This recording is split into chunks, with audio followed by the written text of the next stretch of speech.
It costs that much cause it takes me fucking hours. Fucking hours. It costs that much cause I don't have superpowers. Superpowers. So you need to pay for my skills cause exposure doesn't pay the bills. It costs that much cause it takes me fucking hours.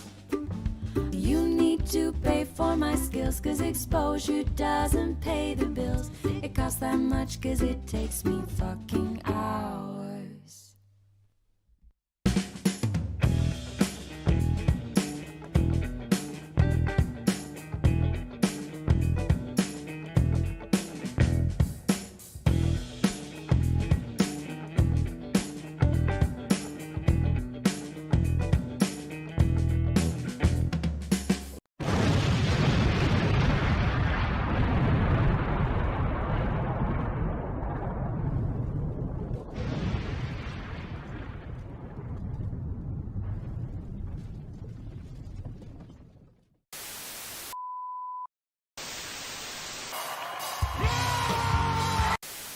Shut up, bitch! We'll do it live. Okay. We'll do it live. Fuck it. Do it live. I'll write it and we'll do it live.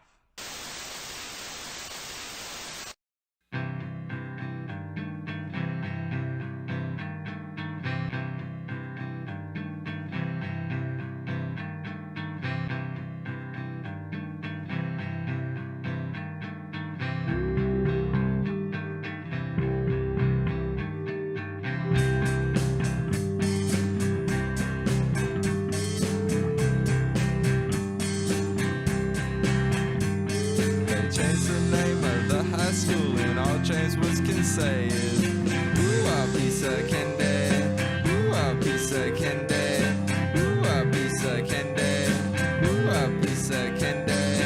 When a ball went turned into a vampire, all James was can say was ooh, a piece of candy, ooh, a piece of candy, ooh, a piece of candy, ooh, a piece of candy. When he became Peter's best friend, they sat around the house and said, ooh, a piece of candy, ooh, a piece of candy, ooh, a piece of candy, ooh, a piece of candy. And you know that James Woods practices lines real well, but everything that he reads becomes real hard to spell.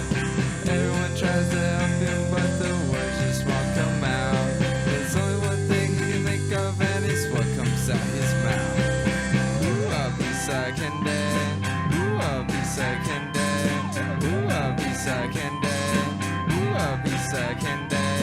When he comes out of his house, the women scream and shout. Ooh, a piece of candy, ooh, a piece of candy, ooh, a piece of candy, ooh, a piece of candy. When they know that he's an actor, the best of them all when he says, ooh, a piece of candy, ooh, a piece of candy, ooh, a piece of candy, ooh, a piece of candy. Reese's Pieces on the floor and watch him come a saying, ooh, a piece of candy, ooh, a piece of candy, ooh, a piece of candy, ooh, a piece of candy. And you know that James Woods practices lines real well, but everything that he reads becomes real hard to spell. Everyone tries to help him, but the words just won't come out. There's only one thing he can think of, and it's what comes out his mouth. Ooh, a piece of candy, ooh, a piece of candy, ooh, a piece of candy, ooh, a piece of candy. When he comes out of his house, the women scream and shout. Ooh, a piece of candy, ooh, a piece of candy, ooh, a piece of candy, ooh, a piece of candy.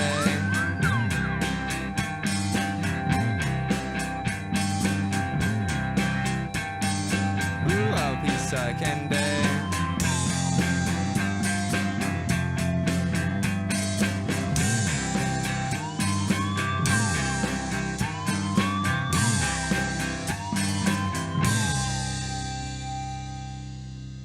Fucking thing sucks.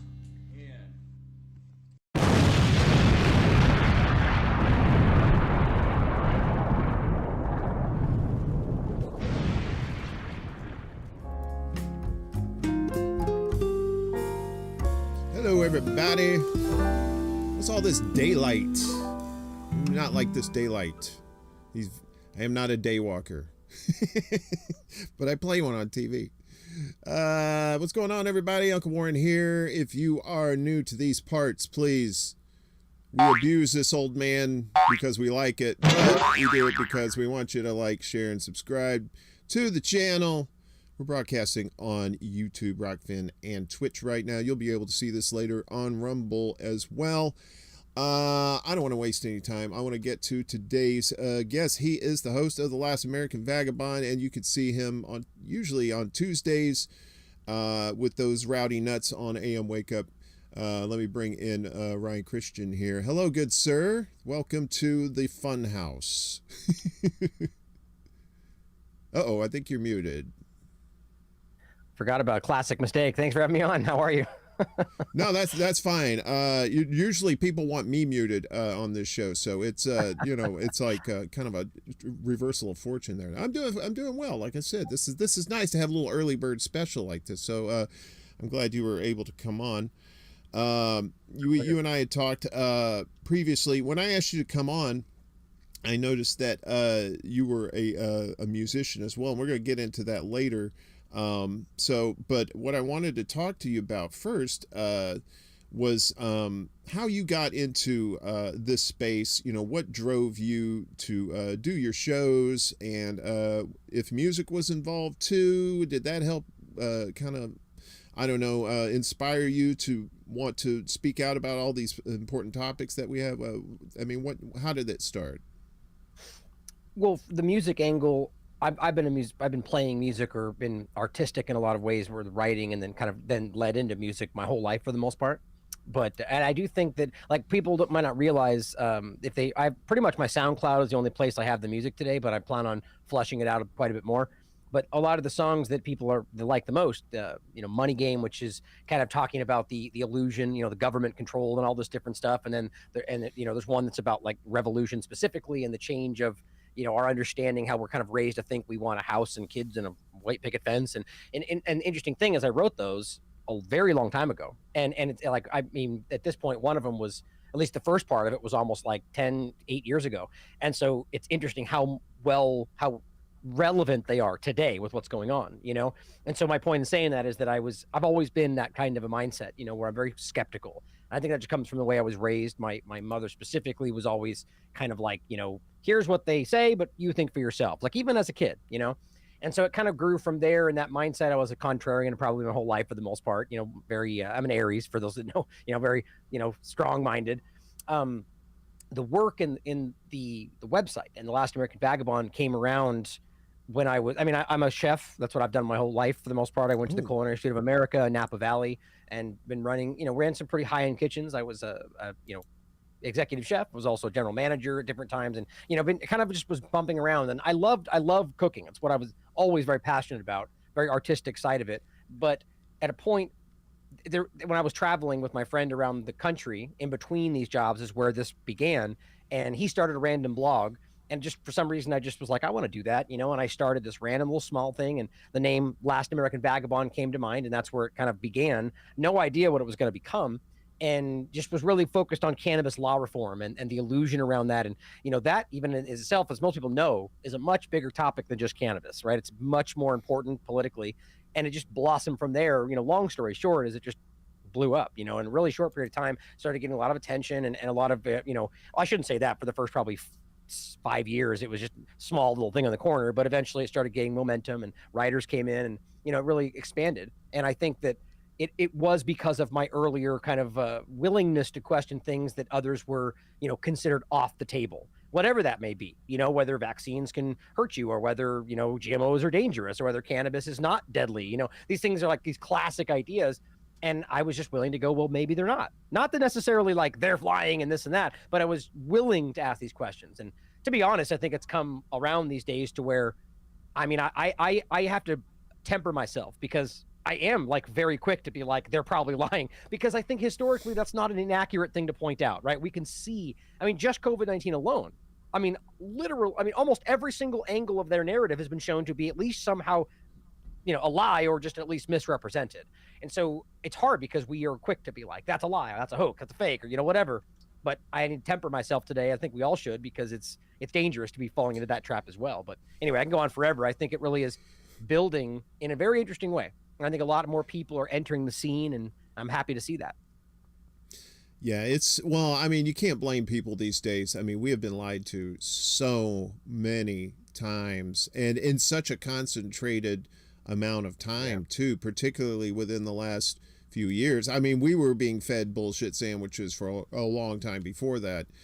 You hear the old schoolers that they watch the news on like the network news, and they're like, oh, this bullshit, these lying politicians and whatnot. And there is, I think you're right though. It's like there's a trap there, right? It's like if you think everything is a lie, then when the actual truth surfaces, you're not going to believe that either. And I think that's a way to control people. This is why we say question everything, right? That's all it really comes down to, is we shouldn't be, that also doesn't mean ignore everything. It means entertain every possibility, but equally question every single one of them, and ask, like, because it comes down to, like, you and I could be saying something and we could have the best of intentions, but we could be wrong. That's obviously possible, right? So the fact that we just blindly trust a narrative, it's all politics. Right to its core, but I think it's interesting that we're seeing a lot, like I to your point you made, I wonder whether or not, I agree with you. I think it's more obvious and more lies than ever, but I question even that. Is it just that we're more aware of it today, right? Like, or has it always been that crazy and that dishonest? I don't know, but I'm glad to see that we're finally seeing through it to a large degree. The COVID narrative kind of brought that out. A lot of people, even like, as you probably saw, the bivalent shot, and they're going, you need it. And even those people were like, maybe not. 3 is enough, whatever. And so it just shows you that even they stopped buying it. And I think that's why it's gotten so crazy, because they're aware. People are seeing through it. Well, and you also have so many avenues of information gathering for oneself too, right? Back in the days, you were kind of limited to TV, radio, newspapers. Now newspapers have kind of gone the way of the dodo in paper form, and they just went to digital form. But now, and in that respect, you can change things on a story. You can update stuff on a story, which is great, because you can always have an accurate story, but that doesn't necessarily mean you're going to get an accurate story. They may throw some fibs in there too, because they know that a lot of us are in this cultist mentality in our own little echo chambers, and we'll only believe what the cult leaders tell us what to do. And I know that sounds very cynical and very, but it goes back to what you said about questioning everything, right? I mean, do you think there's a lack of critical thinking among the masses? And if so, why do you think that is? Well, see, that's a hard question, because I'm torn. I think clearly we're supposed to think that. Right? Like the argument is that, we're seeing it, but the majority of people are lost and they're walking down the streets, they're taking their injections. I mean, that's the whole black pilled argument. And I think that's an agenda in and of itself.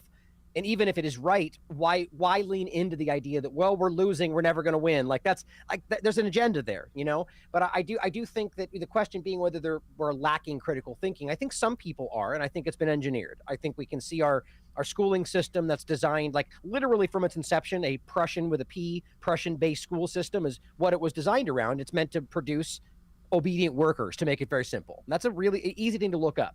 Our medical system is triage. It literally stems from like World War II, like getting you just healthy enough to get back out there and keep fighting. Our whole system is built around these kind of illusory concepts that we act like are the leading system of the day. And it's just not really true, But so I think a lot of people fall into that.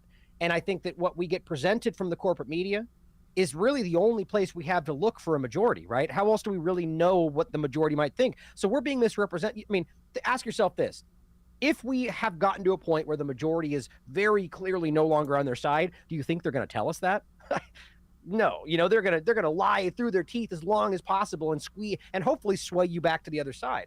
So the answer is yes and no, I think. My opinion would be that we have crossed that barrier. I've been saying it for a long time, but I think COVID and Ukraine really kind of exposed that most people, not necessarily politically aligned left, right, middle, but just most people are questioning generally what they're putting forward. Now, that is not a win. I mean, we have a long way to go, but that's a very positive thing to realize. And that's why I think we have all these psyops and lies and manipulations coming in everywhere. Well, it's not just to rush us into the Great Reset. I do very clearly think that's it, but it's just to keep us like kind of from a Brave New World side of the conversation, like just get us to check out. They just want us to go, you know what?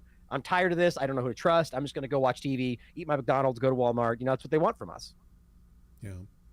And you know, it's really spilled over into the journalism too, where it's just become so blatant that outlets like MSNBC and Fox News and CNN, you know, to folks like us who, you know, I've been a media guy for a while. I worked in local television down south, so I worked with really good journalists down there, and they kind of taught me how to watch the news.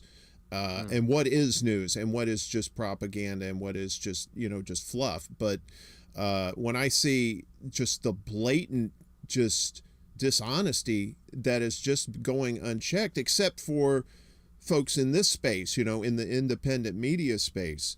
And I wanted to ask you about that. Do you think that because there is a void of truth coming from those outlets, that us here in the independent media space, that we're actually going to rise up and fill that void, not just for the particular people that like our tastes or like our shows, but just like in people in general? Do you think that's going to be the new wave? Yeah, I mean, I would hope, but I think that has already been seen. The writing's on the wall. I think people like the establishment recognized a while ago that they've lost control of that. The independent media is very clear. I mean, think about it like this. I was actually really shocked when I first saw this happening. It's for a long time, the corporate media would not engage. You know, if they had to, they would just go, oh, fake news, conspiracy theorist, and that would be the end of it. But by and large, didn't engage with what we were talking about. We would have to come at their narratives and expose things. Today, it's the reverse, and people are seeing that. They're now having to engage with the narrative we're setting. And so their primary coverage is breaking down how we're lying and we're misinforming and we're killing people, and we all see that's the majority of what's happening today, which shows you that the power dynamic has shifted. That's why I think for a long time now they've been trying to take over that medium. I mean, think about it like this. Not long ago, they were calling YouTube some ridiculous platform for people in their mother's basements, and then very quickly they were all vying for control of YouTube, which shows you that they were aware that was happening. So they tried to, it's the same way they're trying to kind of drive everyone from cryptocurrency. Like, remember for the long time, oh, it's fake news, it's a Ponzi scheme, and then weird, now we're all using it. CBCD's everywhere, and we should be scared of all of it, by the way. All of it is concerning to me. But I think that's kind of how this is going. So I think it already has to a degree, and I think they see that.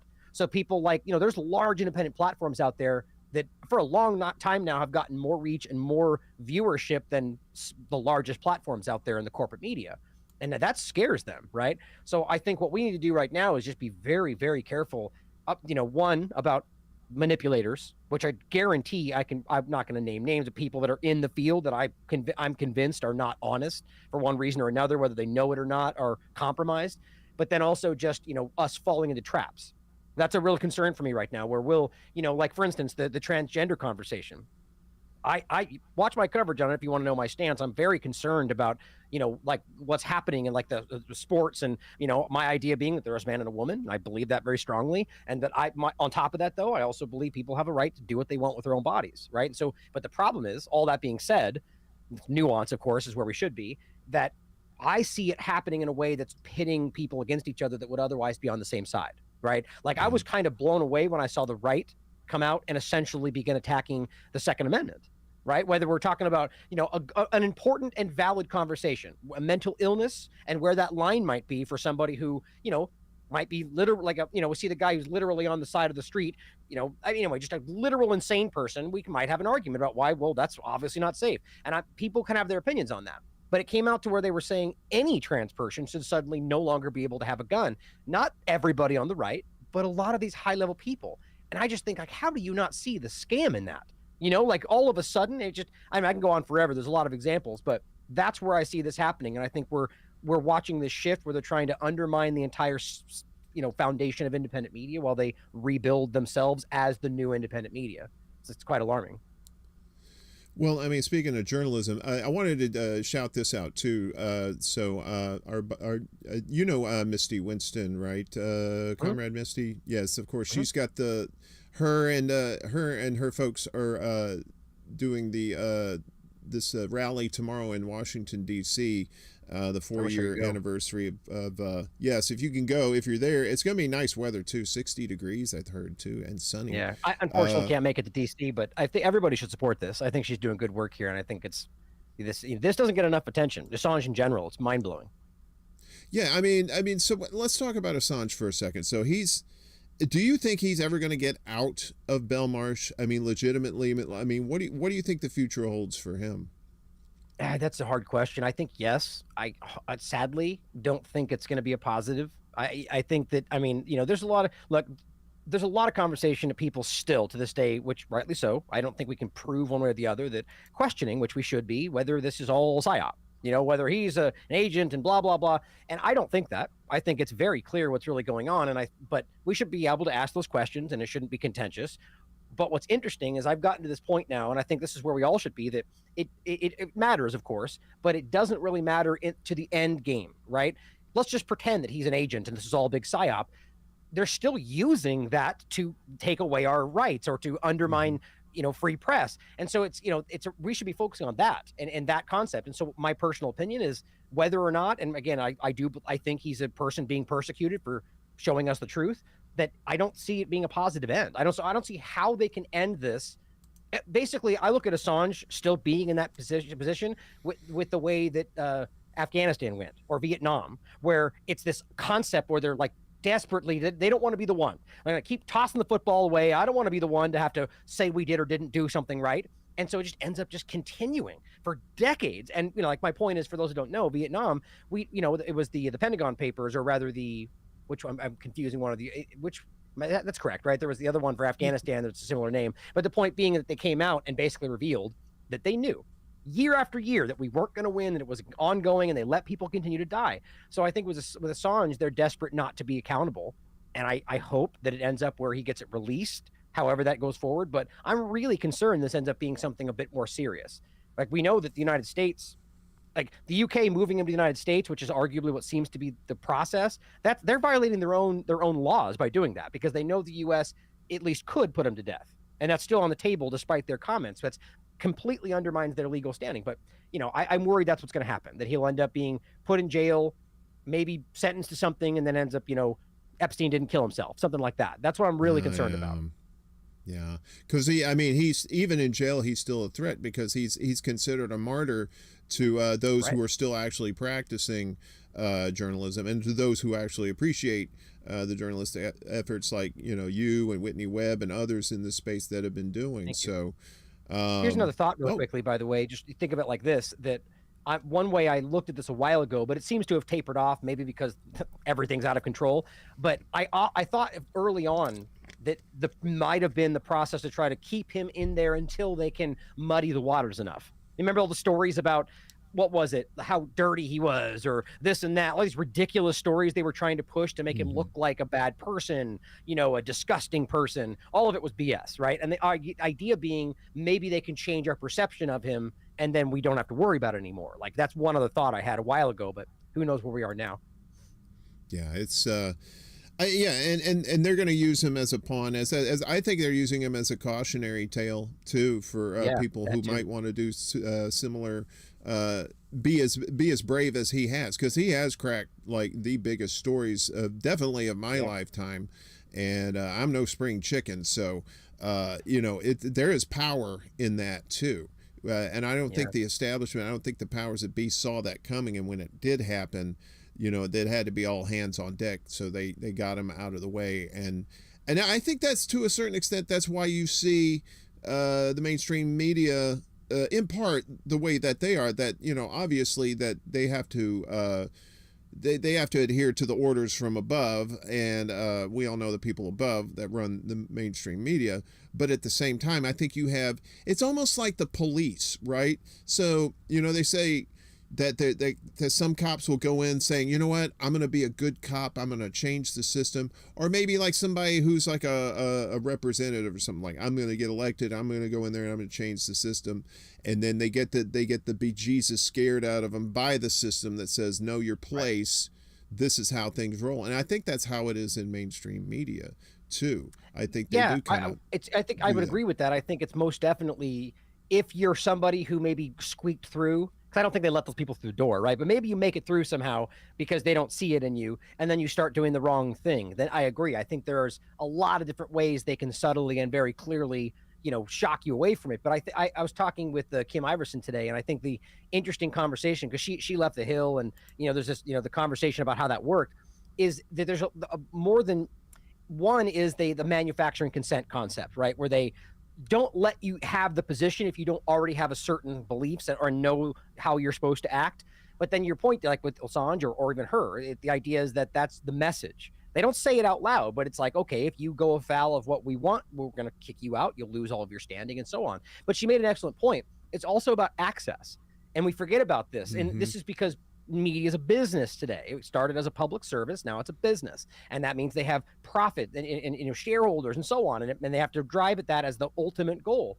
So that means that it's become a situation where then powerful people hold the cards. They can go, oh, well, you're going to ask the wrong questions. Well, we're going to snub your entire platform from everything we own. Right. And someone like a Bill Gates, for example, that's a lot. Right. And you suddenly lose access to things you need and use. They know that. Right. And so then they subtly put that out there, and people then take cues on that. And then, 20 years later, we're here, and I think that's what we really see, that it's completely co-opted. Like the entire media apparatus is broken. And I think that's why they're trying to reinvent themselves.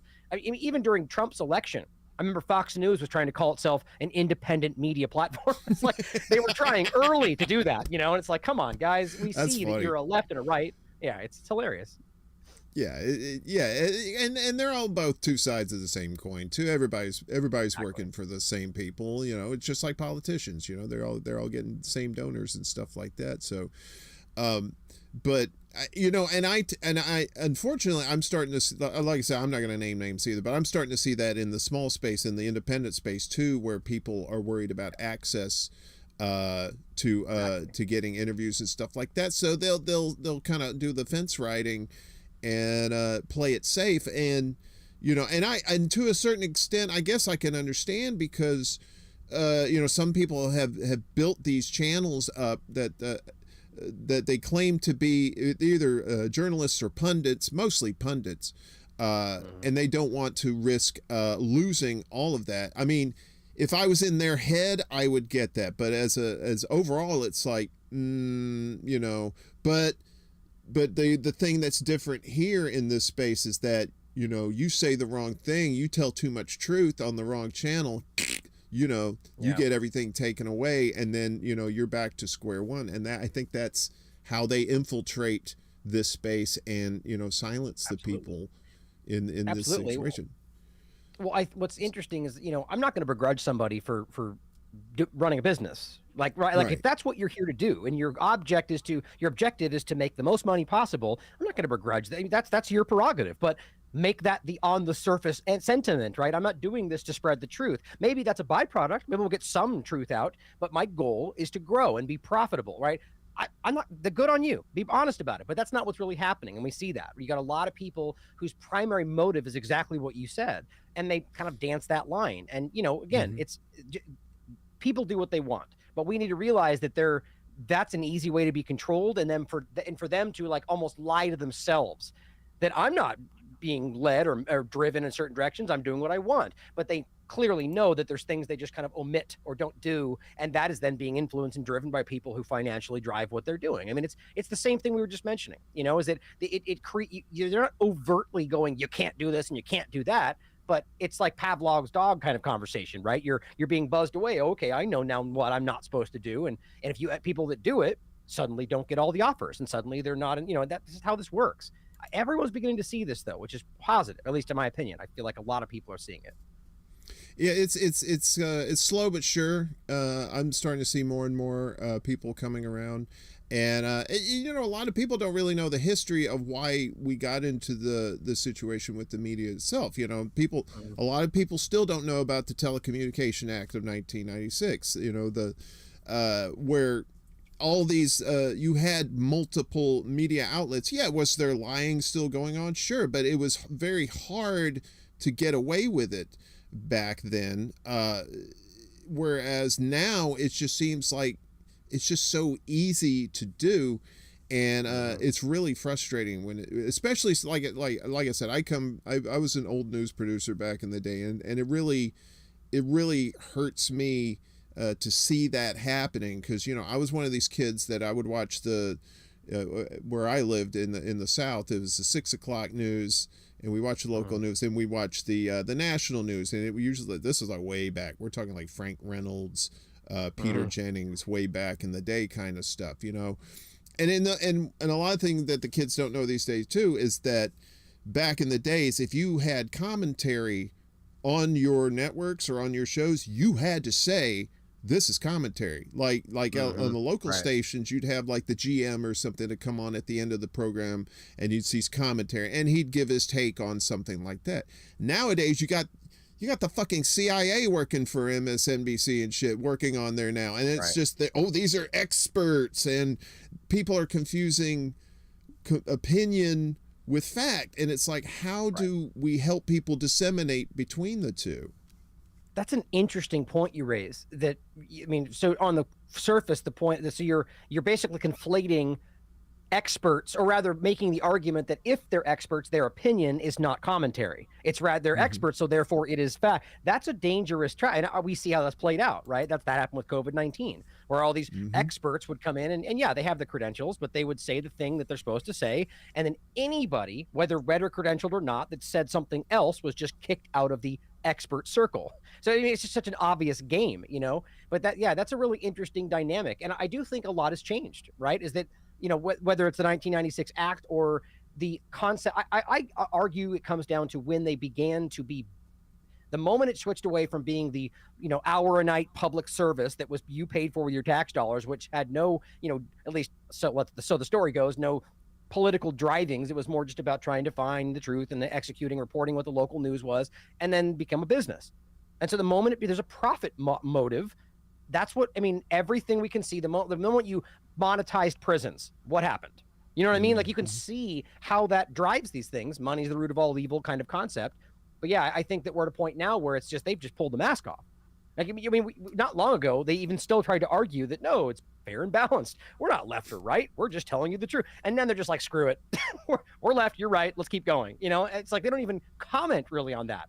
So it's like, we need to see how willfully dishonest that whole thing is, Yeah, I think it really started with CNN when they went a 24-hour news network. Like you said, you were getting like an hour a night, maybe like your half hour your local, half hour of your network, right?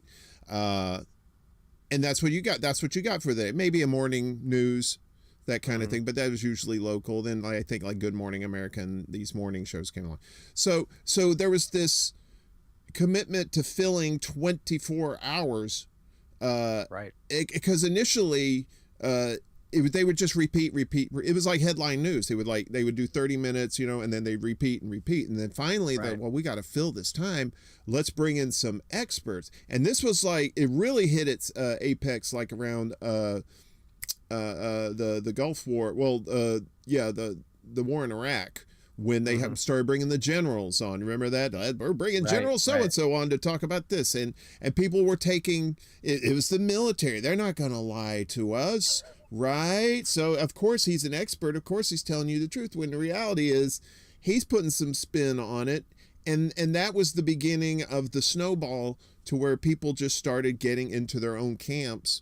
And I think the icing on the cake was probably when Trump broke everybody's brain, too. Yeah.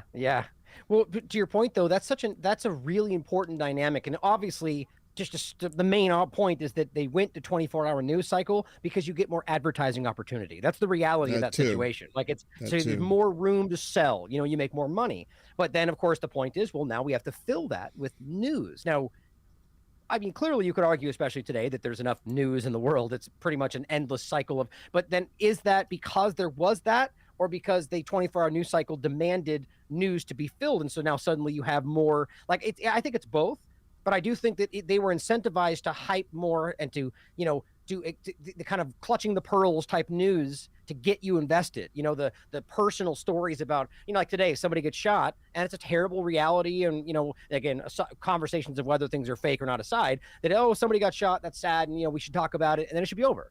But not today. Today you get this week-long saga about the families and what they went through, and that's propaganda. They're using those children to sell news. I mean, that's disgusting, really, you know? And so that's a really interesting point. But then you could take it to the Smith Modernization Act, as I'm sure you're familiar with, right? Where that became where prior to that, they argued at the very least, well, we're not allowed to legally propagandize American people.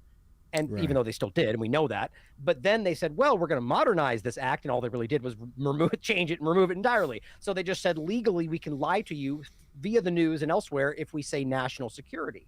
So the way I frame that to people is that show you watched last night, Fox or CNN. It could have been literally whole cloth lies from top to bottom, and they would know that, and they would argue it's legal because they wrote that law. And I guarantee that's happening.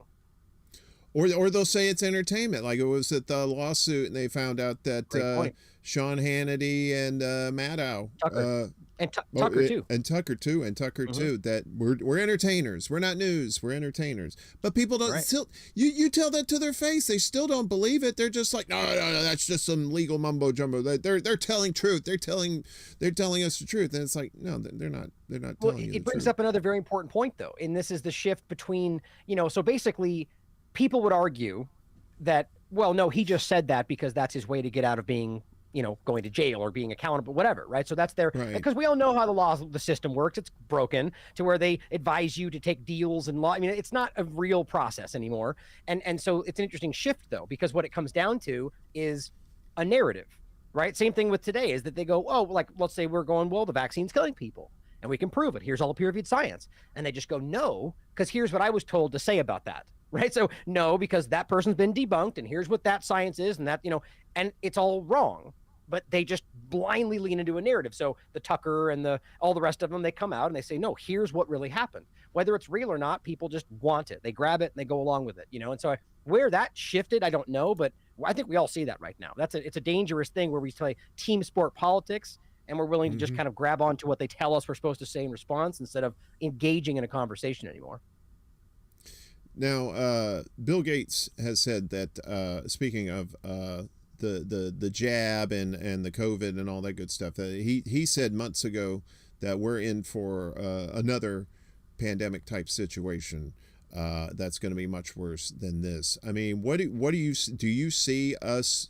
Do you think like this whole thing was like a trial run to see how we would react to things, and then the real deal is coming? I mean, I'm just putting on my tinfoil hat too. I just wanted to know your opinion on that. That's certainly possible. I mean, my thought on that, I know that's kind of a popular opinion in some of these kind of more, like questioning what like there's a lot of people out there that are actively leaning into like more theories than things they can prove. And good, people should be asking these questions. But the problem is that ends up being sort of like, this is the narrative because that's what we believe. And if you challenge it, you're like a shill. And it's like, but that's not even proven. Like, that's just your opinion. That's a very dangerous game to play. But yes, we should ask those questions. My thought is, especially in the beginning, I was worried that this was something like that. And I actually do think there's a factor in there. Like our bodies, or rather the people that have been tricked into taking this deadly injection, their bodies have been primed in a very concerning way. Whether we're just talking about the IgG4 versus IgG3 concept, like the way their body is dealing with these things, or whether we're talking about the, lymphocytopenia, the immune dysregulation, or getting a much deeper concept, like I'm very concerned about the potential nanotechnology overlap and what these things are actually doing, or even like the DNA reverse transcription. Like our bodies have been primed in a dangerous way. Stephanie Seneff, PhD, I had a great interview with her and Denny Rancourt, and she made the argument that glyphosate, which if we can get into, it's just ubiquitous. I mean, it's horrifying to realize it's in the air you're breathing, the clothes you're wearing, the food you're eating, and that was never what we were sold, right? That's horrifying, and it's dangerous. It's deadly. It's cancerous. But she argues that that's priming your body, like almost intentionally so, to be more dangerous, like when the injection and like, so that's an interesting overlap there. So all that being said, my earlier thought was like, I do think that there's something to this, that there might be like another thing that comes out that essentially like triggers something, like we saw people collapsing and different things, just theories. Not that I can prove that, so that I would, it's important to me that we can prove these things. But now that we've seen this kind of flesh out, I mean, I guess, arguably, I don't know how it would factor in with all the people that have been killed by these injections, with all the way this went.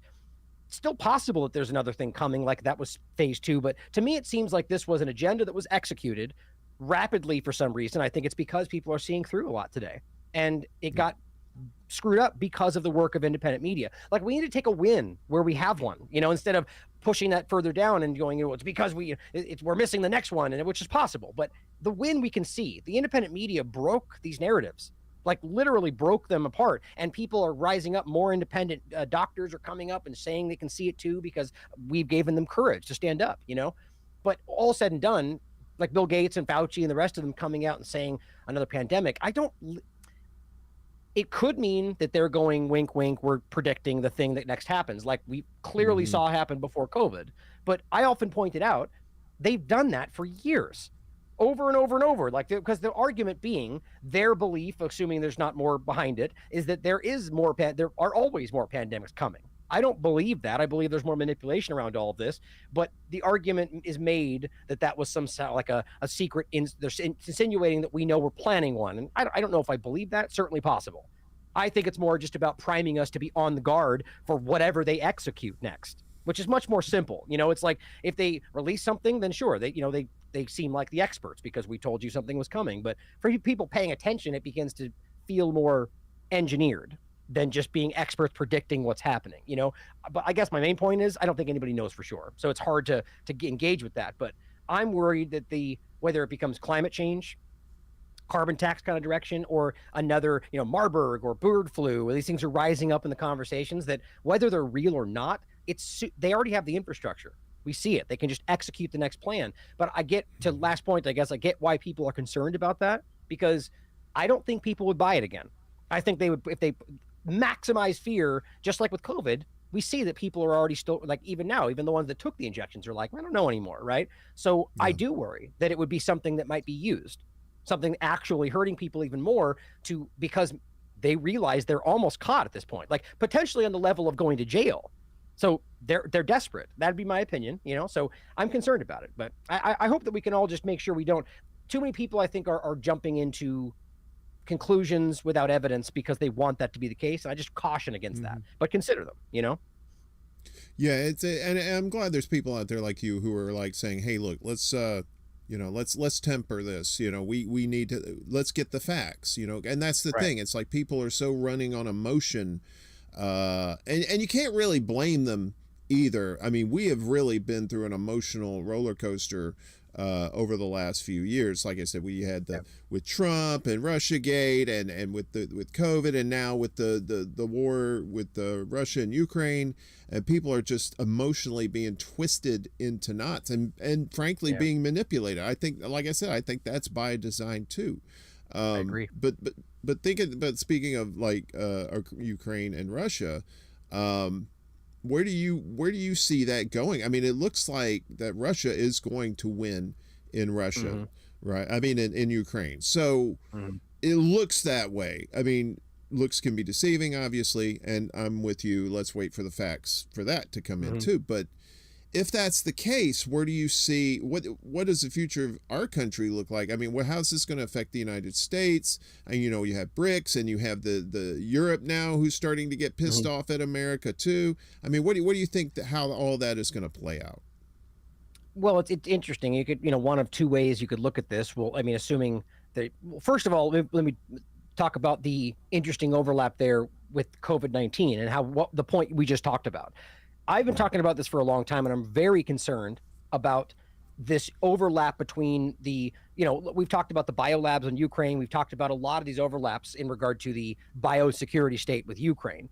And I'm very concerned that this next execution that we just kind of theorized about could be coming from an overlap between the CIA-built Azov movement extremists in Ukraine and the U.S. arms, or rather just their arms in countries around the world, which we can prove.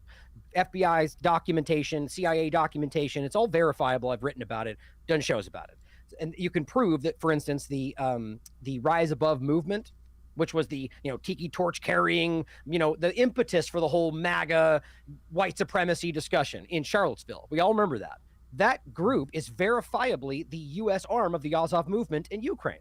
And if we can prove, which we can, that Project Aerodynamic was where the CIA literally built this group, it's very obvious to see that we're being played here. And I call it the MAGA trap, or vanilla ISIS, which they actually used, how stupid that is.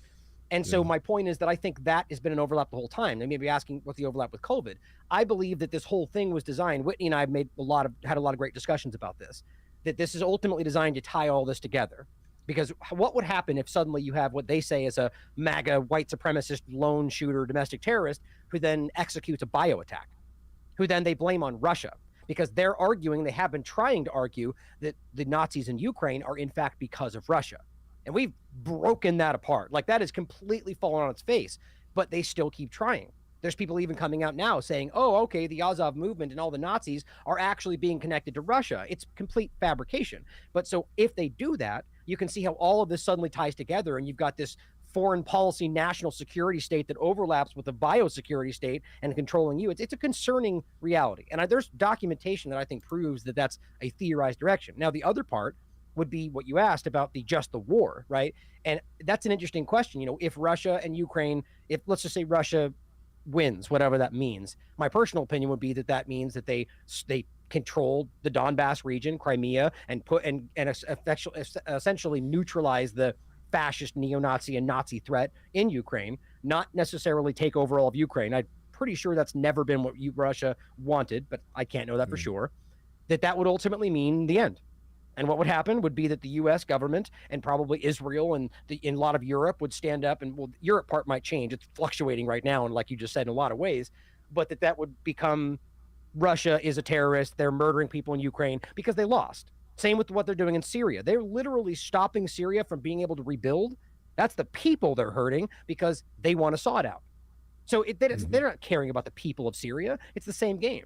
But I argue that would be the best outcome, because what would ultimately happen would be the suppression of this very dangerous threat that the CIA has built, and no more war. So the people of Ukraine could decide to go back to what they were doing in their area, or go in the areas that Russia could control and go forward. But in the reverse, and of course people will frame this as being pro-Russia. It's really not. I'm just as concerned about the Russian government as I am anybody else. But that in Ukraine, in not a government group, but the Ukrainian Azov movement, if that were to somehow take over Ukraine, we need to understand that the Donbass and Crimea and those, the Russian controlled territories, they have stated openly and repeatedly that their goal is to take over not just Ukraine, but spread the white race around the world. That's on the record what they're saying. And the media just goes, no, fake news, they're misrepresented, and you can literally show videos of them saying this. Or these groups, I think it was C18, I haven't talked about it in a while, I forgot the name, but they are on the record early in this going, look, we're working with the West because they're giving us weapons and they're paying us, but we don't care. We don't care about this. And, they talked about the Maidan Square, and, they were involved, and you can prove it. I have video of both Victoria Nuland, which I'm sure you've seen, as well as a phone call between the Estonian member of parliament and the foreign policy chief, Cathy Ashton, admitting they knew that the people were shot in 2014 were by U.S.-backed entities. They knew that. They just covered it up, just like with Syria and Iraq and elsewhere, So if that continues, that's going to be not only the continual growth of this, terrifying totalitarian foreign policy apparatus that's continue to march around the world and destroy Libya and Syria and Afghanistan, but the Ukrainian element, I mean, that really concerns me. Like, if we talk about the risk of nuclear attack or a bio attack, that I don't believe these entities really want that, because I think that's something that kind of spins out of control. It's about the use of the threat, but people like Zelensky and the groups under him, that scares me. What if they were to execute some kind of attack? The U.S. would be forced to follow in suit. They would have to. Right? Because they would just have to tail the line, because it's a serious move. I'm worried about that. I really am. Other than that, though, I'm not worried about the actual threat of nuclear war personally, because I just don't think they actually want that. But I think that is the wild card, and that concerns me. Well, I was telling Shanda today on her show, I said, if anybody's going to start World War III, it's going to be the United States. I think it's going to be this like what they're doing now. They've got their mitts in Ukraine. Now they want to get their mitts in Taiwan and spread themselves as thin like that. And we saw that at the end of the Roman Empire. That's what did the Roman Empire in, was that they had spread themselves so thin like that. And even as docile as Americans are right now, even we have a breaking point. I figured that's going to happen at some point. I don't know how, I don't know where in this country it's going to happen, but there is a lot of kindling and tinder right now, and all we need is just a spark for that to happen. One But more point on yeah, that, since you mentioned that, is that, this is where I think that overlap is coming from. Like I talked about the Vanilla ISIS kind of psyop, is that I believe strongly that they're driving that. I think that like January 6th was an example of one of the executed moves there. Because remember, we can prove that you have people on the left that were there on video saying that they were faking being Trump supporters. They were driving this forward. That doesn't mean that you can remove fault and accountability from everybody that might have done something. But then you also have a verified, I've covered this on my show, a member of the Yazov movement who have supporting paraphernalia and shirts and everything else, who then was there at January 6th, which makes no sense. And guess what? He was screaming things in Russian. All that's verifiable. How in the world do you make sense of that without realizing they wanted this to be blamed, and they want, on MAGA, the right, whatever they're calling it, and they wanted to blame it on Russia. They wanted to make it seem like some kind of rising domestic terrorism threat that Russia is spinning in this country, right? So I'm worried that that's where this goes. That the overlap being, I almost just lost my train of thought there. The same point I think I was just getting to is that the overlap being that those things connect, and that they can drive the same agenda with the attack and blaming. Oh, that's what it was, the division. That they want us to rise up, essentially, right? They want us to divide and attack each other. And I think it's like that meme with the guy poking something with a stick going, do something. They want the right to just take action. They're like, get up, attack things so we can blame you for it. And then it's, really going to fall down on all of us. That's my big concern. But I do think the right's not taking the bait. Yeah. Oh, sorry. Yeah, no, I agree. And it's just gotten ridiculous to the point of blaming everything on Russia too, because they wanted to be so hated. And I'm in the same camp as you. It's like I just want the war to be over there, but I don't want any Nazis to be controlling shit in Ukraine either at the same time. But at the same, also, Putin ain't exactly, the angel that everybody thinks he is. So exactly. Like this is why nuance is so important. Exactly. Well, yeah. And you got, like you said, you got to look at the facts of the matter, and you got to take emotion out of the equation. Otherwise, you're just going to be ending up spreading lies yourself, and whether you think you're doing it or not, because your emotions are just so tied up in this, in the cult mentality too, as well. So, but exactly. I want to say, I want to talk to you more, but I know you got to get out of here, because this hour went by quick, brother. That's how shit rolls around here. So hopefully, I mean, now that we got your origin story out of the way, we broke in your extra bullet cherry. We want to get you back at least sometime, and maybe focus on one of these topics, and maybe go a little bit more in depth, because you're a fascinating cat to talk to, man. I really do appreciate you coming on, and the work that you're doing too. So I try to put as many links to your stuff down below in the description. I also put I think SoundCloud in your music on SoundCloud too. Yeah. Are we gonna get more music from you now? Yeah. I mean, I plan on it. I have a couple. I've one that I played live once. I opened for 5 Times August and Faithless Town in Nashville, and I played it live there, but I haven't recorded it and put it out yet. And that's the Truth Will Come is what it's called. That's going to be coming out reasonably soon. But I plan on leaning into my music a little bit more. Like I want to try to put something out professionally and have like a, what is it, EP or LP, whatever the term is, like something, just because I only have like 5 or 6 songs that I want to release that are personally mine, and then I want to put that out. But yeah, more will be coming for sure. I'd love to see more musician types in the space too. I'm a big fan of Jesse Jett. I don't know if you know who that is, but he does a lot of spoken word, very politically active with his music, and just a hell of a nice guy. And you're a hell of a nice guy too, for sitting through and listening to my bullshit this whole hour. So. But like I said, I got links for you below. Tell people what you got going on and where they can find you quickly. And this is his Twitter handle right under his name, folks. TLAV Vagabond. So go ahead. Yeah, right. It's weird. TLA Vagabond.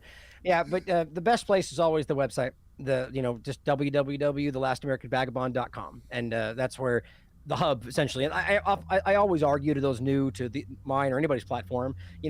don't be a slave to, don't be beholden to the platforms to watch our content. Go to the source. Go to Uncle Warren's source, right? Go to the source. If you have a website, go there, right? Because the problem is that people go to YouTube or even the platforms we feel like we can trust, and you're essentially still, going through them to see the content. And that's, go to the source is my point. So the Last American Vagabond, but then, lean into some of the independent platforms out there. I'm bringing up Sovereign lately, but, you got Odyssey and BitChute and, all these different ones out there. I think that's what we should be trying to lean into more.